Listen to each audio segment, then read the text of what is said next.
¿Cómo están? Muy bienvenidos. Se inicia otro programa más de estos diálogos en UCB Televisión, la señal digital abierta en regiones, con los cables operadores para todo el país. Muchas gracias de verdad ser parte de este esquema que hacemos en la noche, donde vamos conociendo a los distintos candidatos y candidatas al Parlamento. Usted sabe que ya estamos a muy pocos días, así que nos interesa destacar a la persona, más allá del político, más allá de las tendencias políticas o del quehacer político que éste haya realizado o no haya realizado.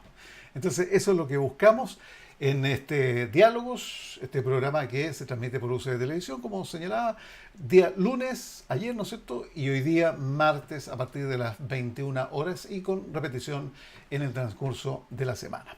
Bueno, vamos a partir con un político de dilatada trayectoria, querido, le dicen el chino, él mismo se va a presentar, y que, digamos, a esta altura de su vida, no solamente en su vida política, sino en su vida personal, ha tomado nuevamente las riendas para llegar o intentar llegar, ¿no es cierto?, al Congreso. Candidato a senador por la región de Valparaíso, Germán Correa, a quien tengo en línea. Te saludo, Germán, bienvenido. Hola, ¿qué tal? Muy buenas noches.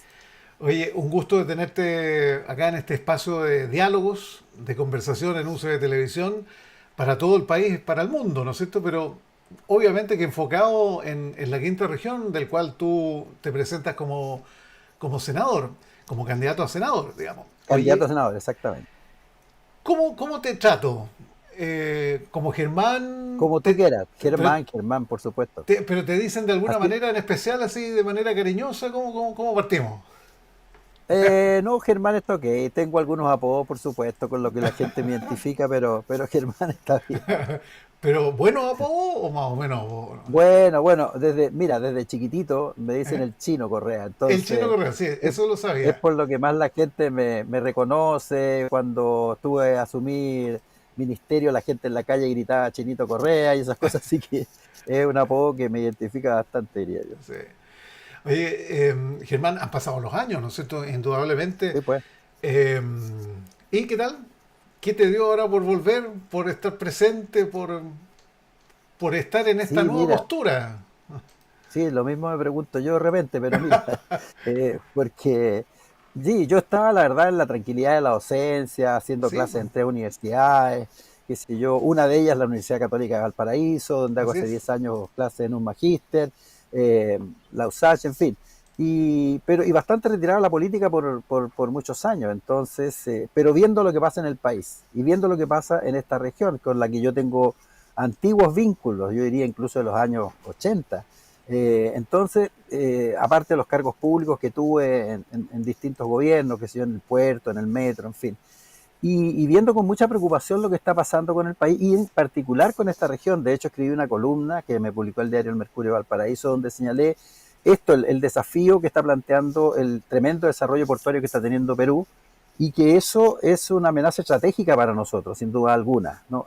Para nuestro futuro como país y para nuestro futuro como región. Y cuando se dio esta oportunidad de que el Frente Regionalista Verde estaba armando una lista parlamentaria, me consultaron, que habían recogido mi nombre en la región como posibilidad, me consultaron, yo lo pensé y dije, bueno, es como una ocasión en la cual poder volver a la vida pública en este empeño, digamos, en este desafío que plantea la región de Valparaíso, a la que quiero mucho, como te digo, tengo muchos vínculos por muchos años. Entonces decidí dar este paso, consulté a mi familia, por supuesto, todos estuvieron de acuerdo, mi hija también, en que lo asumiera, digamos, como, por así decir, como mi última gran batalla, por así decir. Suena duro, Germán, eso, ¿ah? Suena duro. Pero es real, hay que batallar mucho para sacar las cosas adelante, me consta, me consta. Oye, ahora tú vuelves a... no es que seas militante de la Federación Regionalista Verde Social, ¿no es cierto? No, No, no, voy como independiente, con un cupo, ¿no? Eso es. con un cupo porque yo renuncié al Partido Socialista en 2019, después de Muchísimos 56 años, ¿y años de cuánto? Casi militancia. 50 años, po, 56 Germán. años de militancia, sí. Fui Uf, incluso presidente nacional del sí. partido del 92, sí. Con mucho dolor di ese paso. Y tanto fue así el golpe, ¿ah? Tanto fue el sentimiento. Sí, sí, porque después de haber militado tantos años en el Partido Socialista, después de haber sido dirigente clandestino durante 17 años, después de haber representado al Partido Socialista en la concertación, en los gabinetes ministeriales, en fin. El Partido Socialista, como tantos otros partidos, se ha ido degradando con los años, ha ido perdiendo su esencia de lo que fue, ya no es el partido que yo conocí, en el cual milité tantos años, no es el partido de Allende, un partido que se ha transformado en un partido de centro más, sin identidad propia, bajando todas las banderas que históricamente nos caracterizaron, como parte de la crisis de las izquierdas, diría yo.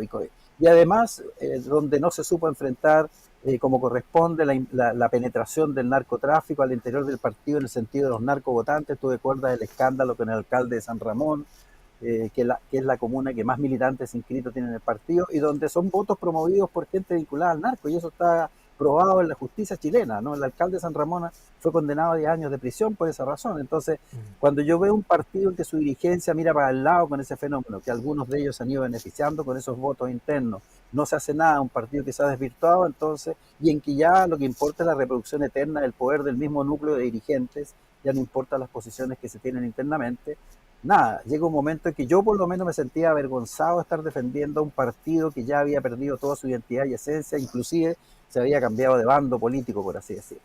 Así que eso me llevó a esta dolorosa decisión.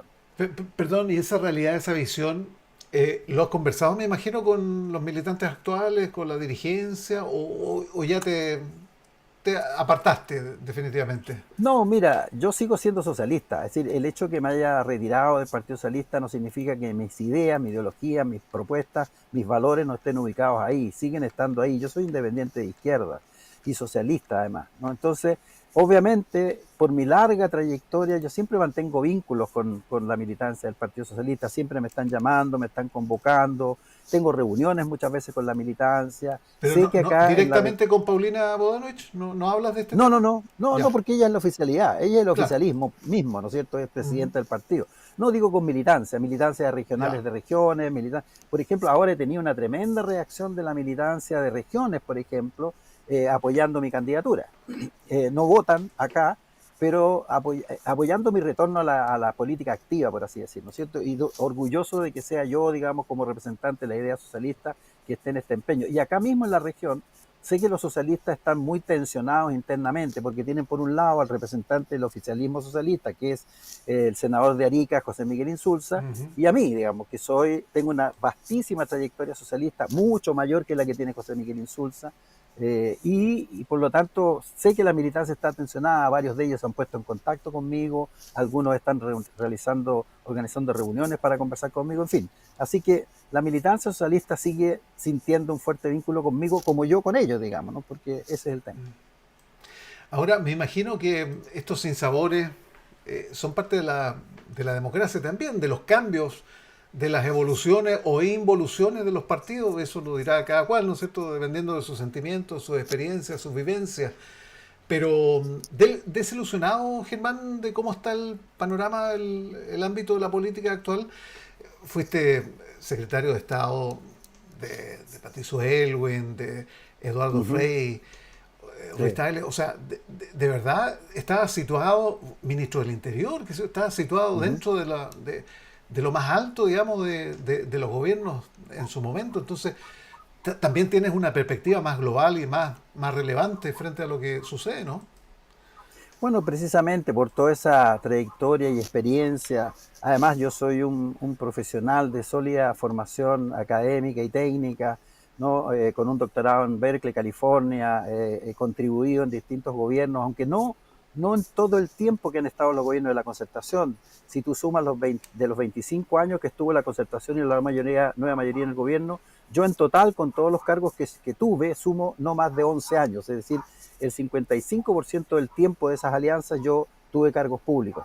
¿Por qué? Porque yo toda mi vida me he desempeñado como profesional, como consultor internacional de Naciones Unidas, del Banco Mundial, Banco Interamericano de Desarrollo, en fin, una serie de organismos en las cosas que yo domino, digamos, técnicamente, profesionalmente.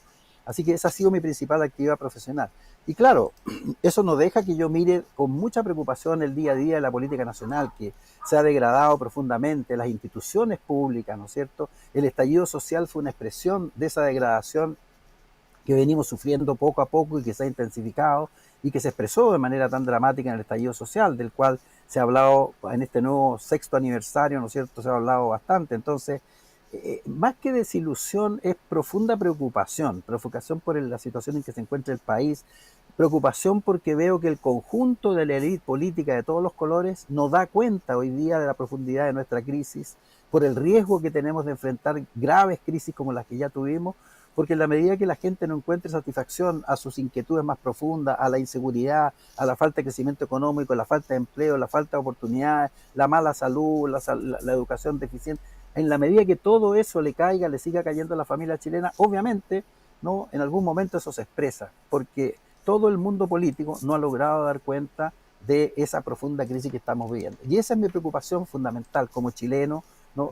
Más que desilusión, es profunda preocupación. Y también debo decirte, rabia con el mundo político, que con todos sus cuentos internos, peleas internas, ¿no es cierto?, disputas pequeñas, no logra dar cuenta de la magnitud estratégica de nuestros problemas.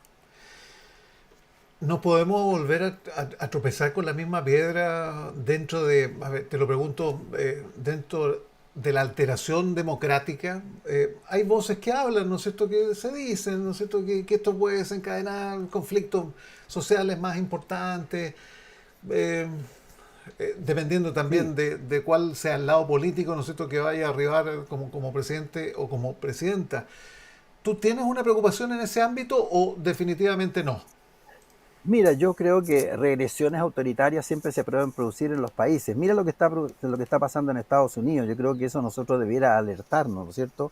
Cómo, ¿no es cierto?, lo que se supone una de las democracias más sólidas del mundo, que era la de Estados Unidos, hoy día se ve seriamente cuestionada porque llega un presidente populista de ultraderecha, ¿no? Y que lleva a cabo una política autoritaria y que ya en Estados Unidos están definiendo, ¿no es cierto?, más que autoritaria, dictatorial. Ayer hubo inmensas marchas donde millones de estadounidenses marcharon en contra de esto, no contra el rey, es decir, no contra un dictador no solamente potencial, sino que está gobernando por decreto, ¿no? Saltándose el Congreso, saltándose las leyes, ¿no? Recurriendo a leyes que nunca se habían utilizado, entonces para instaurar un gobierno autoritario en los Estados Unidos. Es decir, yo lo he conversado esto con mis estudiantes de Stanford, yo soy profesor de Stanford de hace 21 años, los muchachos vienen acá a Chile, acabo de terminar mi trimestre de este año, y lo converso con ellos, ¿no es cierto? Y ellos están en una situación de perplejidad total, porque obviamente esto nunca antes se había dado en Estados Unidos. Entonces, el riesgo de la democracia siempre existe cuando esa democracia se torna insuficiente para dar cuenta de los problemas que la gente vive en el día a día, cuando la institucionalidad va mucho más preocupada de reproducir el poder de la misma élite en el poder y no es suficientemente democrática. Yo creo que esto se resuelve con más democracia, de verdad. La regresión autoritaria lo que hace en los países y lo que nos hizo con nosotros cuando el conflicto político profundo de Chile de los años 70, 73 se resuelve por la derecha mediante un golpe de Estado, mira, todavía tenemos las secuelas de eso. Esa herida profunda está en el alma nacional presente y aparece en cada coyuntura, en cada crisis. Esas heridas no se sanan con facilidad en las sociedades, de tal manera que tener regresiones autoritarias solo va a profundizar la crisis en el largo plazo como país. Lo que tenemos que buscar es una solución mucho más democrática, mucho más participativa. Hay que llevar a cabo una profunda reforma del Estado, una profunda descentralización del país. Las regiones las tenemos votadas, todo se concentra en Santiago. Entonces, hay que resolver esos problemas estratégicos del país, porque de esa forma le vamos a poder dar solución a los problemas de la cotidianidad de las personas, los problemas de seguridad, los problemas económicos, etcétera. El país tiene que dar un salto en cuanto a cambios profundos dentro de una democracia reconsolidada, por así decir, para que la democracia tenga sentido en la vida cotidiana de las personas. Hoy día lo que la gente siente que se necesita, a mí me lo han dicho en la campaña, a mí me llama la atención, la gente no, se necesita una mano fuerte, una mano dura. La gente lo traduce así, yo digo sí, una mano dura, pero justa, una mano democrática, que haga la pega, que la haga bien, porque de otra manera solo va a ser una regresión que va a dejar heridas más profundas en el país. Claro. Y dentro de un Estado de Derecho, indudable, ¿no es cierto? Obviamente, O sea, obviamente, de pleno respeto a los derechos humanos, a los absoluto. derechos políticos, etcétera, por supuesto. Germán, siempre aquí en el programa, en Diálogos, conversamos algo a veces mucho más personal. Ya te voy a ir a lo personal, pero te quería preguntar estas cosas que son el marco, digamos, de la política actual, porque por la experiencia, por todo, no sé, las etapas que has vivido y que las has visto duro, ¿no es cierto? Y te quería Ujú. preguntar eso, ¿cuál ha sido la etapa más dura que te ha tocado vivir en tu mundo político, Germán, desde Allende, ¿no? Sí, bueno, la etapa más dura fue sin duda el golpe de Estado y lo que lo siguió, la dictadura, ¿no? Yo justo volví a Chile cuando Allende recién había asumido la presidencia, volví en diciembre, Allende había asumido el 4 de noviembre, yo volví el 13, el 14 de diciembre del 70, y a los 15 días estaba trabajando el gobierno del presidente Allende y trabajé los 3 años en los temas de participación ciudadana, en lo que había sido la promoción popular de Frey, en Dirección de eso trabajé yo los planificación tres era años. eso, ¿no?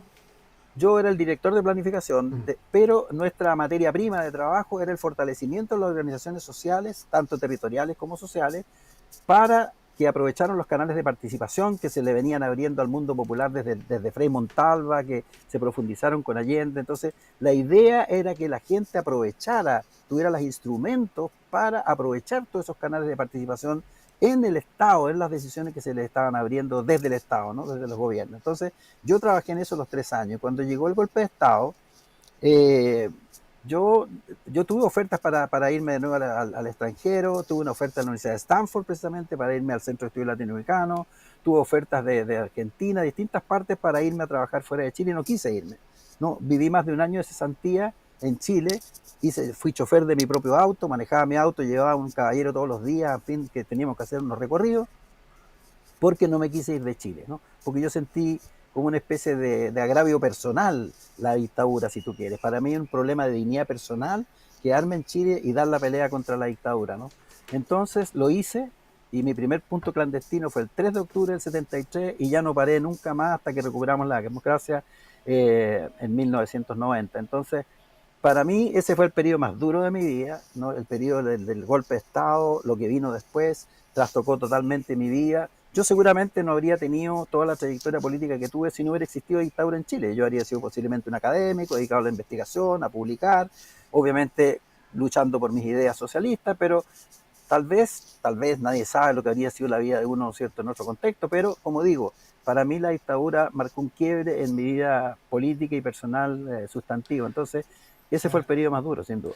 Y con costos familiares también, personales, ¿a qué También, nivel, Germán? también, mira, más que nada, digamos, inestabilidades familiares, la vida en clandestinidad, y yo para mí era una especie de semiclandestinidad, yo tenía como una doble vida, ¿no? Una vida como formal, oficial, de familia, de ver amigos, pero por así decir, una doble vida, ¿no es cierto? Escapándome del trabajo en las noches, escapándome los fines de semana, hacía mi trabajo clandestino, y eso te va generando una tensión, un costo sin duda alguna en la relación. Así que, bueno, ahí me separé después en ese periodo. Entonces, claro, va teniendo un costo. Mis hijos mayores también, ahora incluso yo me he enterado ya que están súper grandes ya, ¿no? Que tienen sus propias familias. A veces conversando me he enterado de los costos que para ellos significó eso, ¿no es cierto? El hecho que yo hubiera tenido esa vida clandestina, con todos los riesgos que significó, haber sido apresado 3 veces. Para ellos fue todo, fue un shock también en sus propias vidas. Entonces, hay costos personales, hay costos familiares que sin duda se viven, pero uno, no sé, uno tiene que vivir de acuerdo a sus convicciones, ¿no? Y yo, pues, mis convicciones libertarias y democráticas son muy profundas, para mí son materia de dignidad personal, ¿no? Y mis convicciones, entonces, era una obligación ética hacerlo, ¿no? Y así he tratado de hacer mi vida, digamos, de acuerdo con los imperativos éticos, según mi estructura de valores. Germán, ¿te dolió también mucho? Te pregunto, ¿no es cierto? Esta mirada de los últimos 30 años, que no había sido mucho apoyo, que no había sido mucho cambiar el país y que había muchas deficiencias que se venían arrastrando y que se metió a la concertación, ¿no es cierto? Y a todos esos partidos o esas administraciones posteriores, digamos, a la llegada de la democracia. ¿Te dolió eso? ¿Cómo lo sentiste ese golpe? Sí, mira, yo aquí yo tengo, soy de aquellos que somos minoritarios dentro de lo que fue la concertación, ¿no es cierto? Yo siempre he dicho que yo de la concertación soy aquella parte de la concertación que tuvimos una derrota estratégica al año 86 y que no logramos que el camino que nosotros propiciábamos desde el Movimiento Democrático Popular fuera el camino de salida de la democracia que se abriera paso. Y que finalmente el camino que se abrió paso es el camino que postulaba la centro derecha democrática, donde estaban los socialistas renovados, además, la Alianza Democrática, que postulaba que la salida era una negociación con el régimen, con la dictadura, ¿no es cierto? Una salida negociada, es decir, Si tú recuerdas algo de ese tiempo y si uno revisa la prensa, ese era el gran conflicto interno de las dos grandes fuerzas opositoras, el Movimiento Democrático Popular, que yo presidí, y la Alianza Democrática, que presidía Gabriel Valdés y todo eso. Entonces, teníamos esa divergencia de salidas. Y yo, la historia creo que nos ha dado la razón a quienes postulábamos en aquellos años una salida más radical. ¿Y qué quiero decir con una salida más radical? Era lo que nosotros propiciábamos. Lo que nosotros propiciábamos era que mediante la movilización de la gente, un poco lo que pasó con el estallido social, ¿no? Yo por ahí en una entrevista dije, mire, el estallido social, esa movilización masiva, pacífica de millones de chilenos y chilenas, era lo que nosotros buscábamos para terminar con la dictadura en esos años. Y que de esa manera se derrumbara el régimen militar, que llegáramos a una negociación de una transición democrática, es decir, un gobierno provisional de unidad nacional que elegía una asamblea constituyente de la cual entre todos creamos una nueva constitución democrática y que de ahí partíamos reconstruyendo la democracia chilena. Pero lo que al finalmente se abrió paso fue la línea que propiciaba la Alianza Democrática, que era seguir el camino de institucionalización de la dictadura, que era Constitución del 80, plebiscito del 88 y después tratar de reconstituir una democracia dentro de una constitución creada para una dictadura, como fue la del 80, ¿no? Que fuimos reformando, pero no en su esencia, en sus pilares fundamentales. Entonces, creo que la transición por la cual finalmente el país fue, es lo que explica las tensiones de hoy día, a mi juicio, porque no fue una transición profundamente democrática como nosotros la planteamos, fue una democracia a medias. O sea, no fuiste de los afectados, fuiste de los que participaron, digamos, de esa posición, de esa crítica, ¿no? Sí, pues yo fui parte de los que buscamos una salida más radical. Entonces, la Claro, salida que logramos mediante el plebiscito fue la que yo no quería, la que el Movimiento Democrático Popular no quería porque no se era entiende. suficiente democrática. Sí. Entonces, mi primer costo, y el primer costo, tenéis que asumir una cosa que tú sabías que iba a tener las limitaciones estructurales que ha tenido y que ha derivado en esto. Para mí no es una sorpresa desde ese punto de vista el estallido social, porque finalmente se fueron acumulando tensiones, porque consolidamos un modelo neoliberal que profundizó las desigualdades estructurales del país y además con una concertación que se fue haciendo parte de ese modelo en el camino, porque la concertación no es una sola. El gobierno de Elwin fue muy especial y particular, propio de una transición a la democracia. Por Y cierto. dentro de todo fue como el gobierno más progresista de los cuatro, ¿te das cuenta? Entonces la concertación se fue haciendo parte del modelo, le fue gustando el modelo, aquel que al comienzo criticábamos y decíamos que íbamos a cambiar. La concertación y distintos sectores de ella se fueron haciendo parte, dirigentes fueron teniendo, no fueron empresarios de la educación, de los colegios de los sostenidos, ¿no es cierto? Sí, se fueron haciendo parte en su vida personal del modelo neoliberal, con lo cual la voluntad de cambiarlo obviamente fue desapareciendo. Entonces yo creo que esa es la cuenta que la sociedad chilena después le pasa a la concertación. Con todo el éxito que se tuvo, estaba este problema de fondo. ¿Y eso fue remediado, subsanado en el gobierno del actual presidente Boric? No, Con el no para Frente nada, no Amplio, para nada. porque esa era la crítica. Llegó el momento de su administración, era el momento de hacer los cambios, ¿no? Bueno, es que el asunto es que era un poco también lo que fue el Frente Amplio. El propio Frente Amplio, ¿no? Yo soy sociólogo y tengo la manía Sí, como sociólogo, de tratar de analizar procesos, ¿no? De claro. analizar procesos y toda la riqueza y complejidad de los procesos. Y el propio Frente Amplio, ¿no? Si uno lo examina desde su origen, que yo lo conocí muy de cerca, porque cuando surge el Frente Amplio, yo era vicerrector de Desarrollo Institucional de la Universidad Central. Y la directiva de esa universidad estaba en manos del Frente Amplio y de los sectores más radicales del Frente Amplio, más de izquierda, ¿no? Y me tocó inclusive negociar y discutir mucho con los estudiantes. Conocí a Boris y a todos ellos en esa época. Yo lo invitaba a talleres de discusión. Eran estudiantes en la calle y yo tuve discusiones con ellos. Así que los conozco incluso a varios de ellos personalmente, de esa época. Entonces, cuando todavía ahí ni siquiera se constituían como Frente Amplio. Entonces, el Frente Amplio, que era una coalición al principio más de izquierda, de hecho, yo te voy a decir una cosa. Yo era todavía militante del Partido Socialista y apoyé candidatos del Frente Amplio, a la candidata que tenían aquí mismo en Valparaíso. Levantaron a una chiquilla que yo conocía de la Universidad Central y yo la apoyé a ella, todavía siendo el Partido Socialista, porque veía ahí la esperanza de una izquierda realmente mucho menos atrapada en lo que estaba atrapándose con los modelos que estábamos llevando a cabo en esos años. Entonces, el Frente Amplio tuvo una evolución, fue perdiendo a todos sus sectores de izquierda y al final fueron quedando los segmentos más centristas del Frente Amplio, ¿no? Más socialdemócrata, ¿no? Revolución Democrática y todo eso, George Jackson, y todo, que eran la parte más socialdemócrata del Frente Amplio. Entonces, el Frente Amplio se fue desprendiendo de sus sectores más de izquierda, más socialistas de izquierda, al principio, y fue quedando lo que conocemos. Entonces, al final, además se encuentra con una situación de poder minoritaria, en que tiene que llamar a ciertos personeros de la Concertación a gobernar con ellos, después que habían descalificado radicalmente la Concertación, lo que ya te plantea un problema. Entonces, esas transformaciones son las que llevaron a un gobierno que además no tenía las mayorías parlamentarias y que además, ¿no es cierto?, tuvo siempre serios fallas de eficacia concreta en la gestión, saber hacer las cosas, ¿no? Gobernar no es solamente tener buen discurso, no tener buen tollo, como dicen los cabros, sino que, ¿no?, hacer las cosas y hacerlas bien, ¿no? Y ahí hubo serias dificultades. Sí. Aparte de esto de las mayorías parlamentarias, que es un hecho de la causa, ¿no es cierto? Obvio. Pero aparte de las decisiones que de repente van a la par con lo que la ciudadanía quería, quedó demostrado en el primer plebiscito, en la constituyente, ¿no es cierto? Después, en el segundo proceso, que también no quería mucho para el otro lado. Entonces, a lo mejor la gente masivamente pretende una coalición moderada de centro izquierda, me imagino yo. Eso se verá en las elecciones. No quiero tener Sí, una opinión lógico. sobre el particular, ¿no es cierto? Pero desde tu punto de vista, sugiero que ese es tu pensamiento. Pero también a la par con lo que ha dicho la ciudadanía. O no estás de acuerdo? ¿O la ciudadanía está equivocada? ¿O qué pasó ahí? ¿Por qué se No, la produjo? ciudadanía no está equivocada. Sí, lo que yo creo, coincido contigo que la gente, mire, yo siempre digo, frente a esta forma un poquito histérica con que la derecha y el conservadurismo concertacionista ve lo que pasó en el estallido, y día mismo en un foro discutíamos eso, ¿no es cierto? Y han calificado, es decir, como le digo a mis estudiantes, han resignificado el estallido y han construido esta cosa que le llaman el octubrismo, ¿no es cierto? Claro, Entonces tú hablas o tratas de analizar la profundidad del proceso que se vivió con el estallido, inmediatamente eres octubrista. Entonces apoyas la violencia.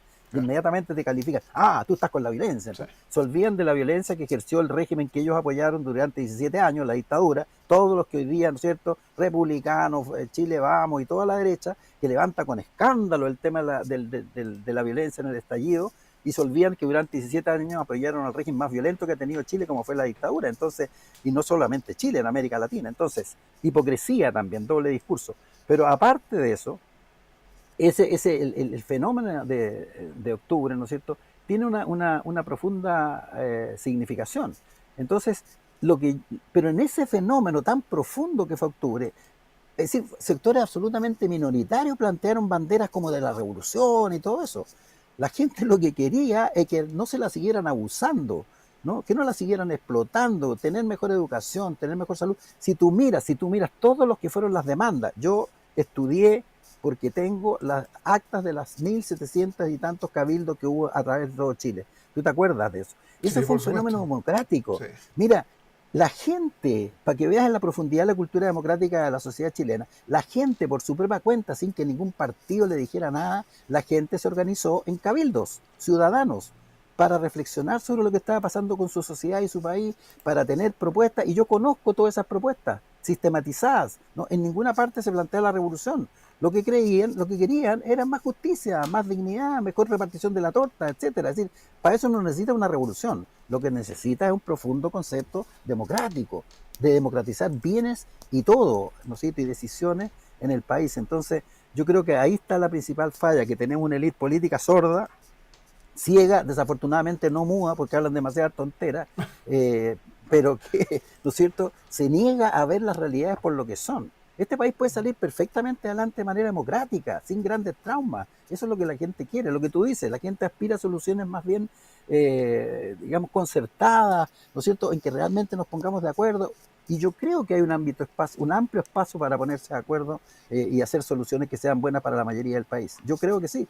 Y uno lo ve incluso en los debates, donde se tratan de magnificar diferencias, pero hay elementos que uno ve aparecer, ¿no?, que podrían construirse posiciones, digamos, sobre todo teniendo en cuenta la obligación que tiene el mundo político de ayudar a resolver los problemas que hacen difícil la vida cotidiana de las familias chilenas.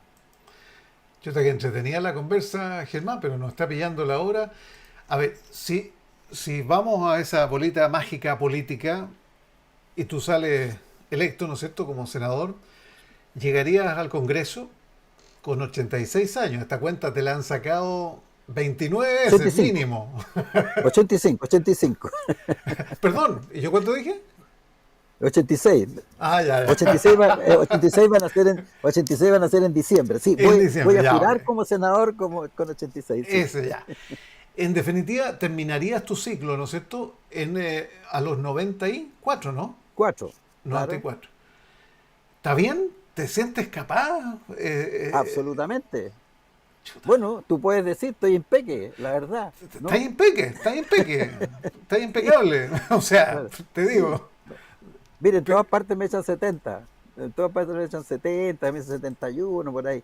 Pero sí, mira, afortunadamente me acompañan los genes, creo yo, ¿no? Una gran salud, yo ni dolores de cabeza tengo, solo tomo una pastillita para una leve presión que tengo, y nada más, ¿no es cierto? Entonces soy una persona muy sana, además siempre muy activa mentalmente, estoy siempre leyendo, bueno, hago clases y Sí. uno siempre se tiene que preparar bien para sus estudiantes, entonces, y soy una persona siempre muy activa, entonces yo así, si sigo así como estoy, digamos, con la salud que tengo y todo eso, yo me considero perfectamente, bueno, y la campaña que es dura, yo me he llevado aquí subiendo y bajando cerros, escaleras interminables, qué sé yo, y todavía no me he muerto, ¿te cachai? Entonces estoy en buenas condiciones, pero además con muchas ganas, digamos, de hacer un aporte a la región, porque creo que tengo las ideas, la iniciativa, la capacidad de liderazgo que se necesita. Yo lo he demostrado en la región porque he encabezado propuestas donde ha participado todo el mundo de todos los colores políticos, el 2017 de movilidad para toda una parte de la región, que ahí está dándose vueltas todavía, perfectamente válida. El otro día lo conversaba con dirigentes de la Cámara Chilena de Construcción, que está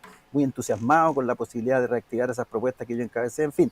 Así que creo que tengo las condiciones, tengo la salud, cierta capacidad de liderazgo y de aunar fuerza, porque a esta altura tú comprenderás y tú a medida que van pasando tus años también, uno va reflexionando, haciendo balance, Sí, vas seleccionando mejor las cosas, te das cuenta de las cosas que han sido tonteras y las cosas que son más fundamentales en la vida, y por lo tanto vas teniendo una mirada mucho más también dúctil, generosa, más amplia, ¿no? Que te permite aportar de otra manera. Y yo creo que estoy en condiciones de hacerlo y por eso estoy en este esfuerzo, digamos, salí de la comunidad de mi docencia pero creo que si yo puedo hacer algo, ¿por qué no? Esa es la pregunta que me hice, ¿no? Y si hay gente que me planteaba eso, ¿por qué no? actual profesor de magíster, ¿no es cierto?, de Dirección Pública de la Soy Universidad profesor Católica. de, sí, sí, soy profesor de magíster, acabo de terminar mi ¿Qué tal? clase de este año del magíster, sí, ahí soy profesor guía de algunas tesis también ahí, siempre lo hago, siempre me gusta trabajar con los estudiantes, así que sí, pues, soy profesor del magíster de ASEAL de la Católica de Valparaíso ya hace 10 años, sí. La última pregunta, ¿quién es el que más se opuso en tu familia, en la casa? Que no, qué política otra vez, que hay a estar haciendo campaña en la calle, repartiendo folletos. ¿Quién fue? No, fíjate, ninguno de mis cuatro ¿No? hijos, con todos los consulté, incluso con mis nietos, y nadie manifestó una opinión negativa, todo lo contrario, digamos, mis hijos, y me están apoyando mucho en la Ah, campaña, qué debo bien. decir, ¿no? Mis Ya. hijos todos me están apoyando en la campaña, cada uno de su particular experiencia y su particular profesión. Tengo hijos que son especialistas en estrategias comunicacionales, en diseño gráfico, tengo otro que es sociólogo que participa menos porque trabaja en una municipalidad, así que no ha podido pero mis hijos me han apoyado mucho, mi hija también, qué sé yo, con su cariño y su apoyo permanente. Entonces, no, mi pareja también, todo el mundo me ha apoyado muchísimo, ¿no? Ellos le llaman como, bueno viejo, me dijeron, será tu última batalla de tantas que has dado, y si te sientes con la fuerza y la motivación, dale, ¿no es cierto? Es lo que soy yo toda mi vida. Así que bueno, por eso estoy con ese apoyo familiar que para mí ha sido muy grande, vital en este esfuerzo. Germán, ha sido un gusto. Estaremos muy Muchas atentos gracias. a ver cómo se van desarrollando las cosas y obviamente en el momento de las elecciones. Y te deseamos larga vida, como se Sí, decía pues antes, ¿no es muchas cierto? gracias. En una de esas doy la sorpresa, ¿eh? En una de esas doy la sorpresa. De más, pues, sí, ¿por qué no? ¿Ah? ¿Por Un qué no? gusto, Eso mismo digo yo. muchas Igualmente. gracias y nos encontramos en la próxima oportunidad, Germán. Muchas gracias a ti y a ustedes. Muchas gracias. Nos vemos. Gracias por haber participado, por haber sido parte también de estos diálogos que habitualmente lunes y martes buscamos en UCB Televisión, canal digital abierto y cable operadores para todo el país. Quiero reiterar que todo aparece acá en los podcasts de ucbtv.cl. Aquí están registrados todos los contactos, todas las conversaciones que hemos tenido. Pausa comercial y volvemos inmediatamente.